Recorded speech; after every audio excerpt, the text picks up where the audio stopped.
ថ្ងៃនេះដែរខ្ញុំចង់មកបង្ហាញពីមុខម្ហូបដ៏សែនពិបាកធ្វើនៅលើលោកតែថ្ងៃនេះចង់រៀបផឹកក្នុងការនិយាយបន្តិច Action សូមរីករាយទស្សនាដូចតទៅគណៈពេលនេះក្នុងនាមខ្ញុំជាប្រុសស្អាតមួយរូបខ្ញុំមានកិត្តិយសខ្លាំងណាស់ដែលបានមកបង្ហាញមុខម្ហូបមួយដ៏សែនពិបាកធ្វើនៅលើលោកដោយបងប្អូនបានទស្សនាពីដើមវីដេអូគឺថ្ងៃនេះខ្ញុំចៀនពងមាន់ជាមួយនឹងផ្កាខាត់ណា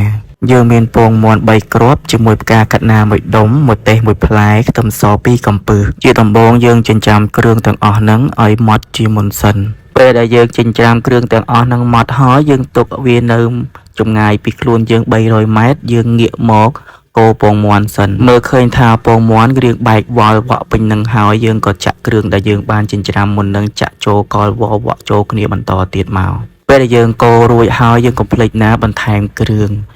មានអីទេគឺទឹកអម្រឹតគឺទឹកត្រីនឹងឯងបន្ទាប់មកយើងក៏ដាក់ស្ករប៊ីចេងក៏មានម្រេចបន្តិចបន្តួចផងដែរពេលនោះហើយយើងមិនបង្អង់យូរទេយើងកូរវាតតែសប់គ្រឿងចូលគ្នាពេលសប់ចូលគ្នាហើយយើងទុកវានៅ500ម៉ែត្រពីខ្លួនយើងងាកមកសម្អាតលើតុរបស់យើងសិនអូយហត់ណាស់លោកអើយលោកនិយាយធម្មតាវិញឯងតឹងធូងអាមនុស្សធ្លាប់និយាយអស់សាច់នេះឲ្យមិននិយាយហៀបហឹករៀបពាក្យសម្ដីនិយាយមិនចេះទេដូចជាបានរៀបរាប់ពីដើមមកអញ្ចឹងដែលសំខាន់នេះកញ្ញាលូណានេះការងាររវាញឹករវល់អីដែរឥឡូវកុំខ្វល់ពីកញ្ញាមួយហ្នឹងដាក់ខ្ទះខ្លាញ់ក្តៅចាក់ពងមាន់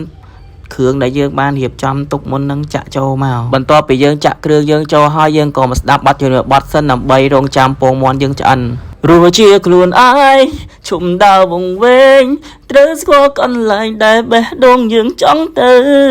ចង់បានក្តីសុខកុំសាងសត្រូវ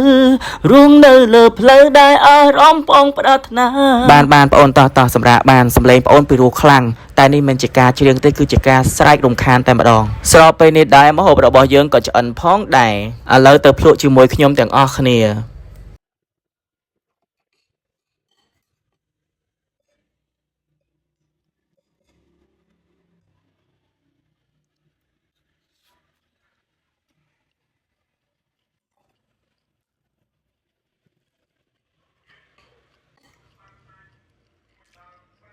គឺថាដួសមួយម៉ាត់ហើយគឺថែមមួយម៉ាត់ទៀតលទ្ធផលរសជាតិវិញគឺឆ្ងាញ់បាទ the best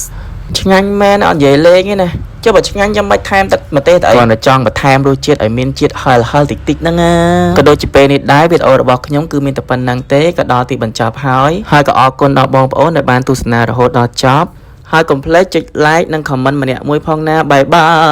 យ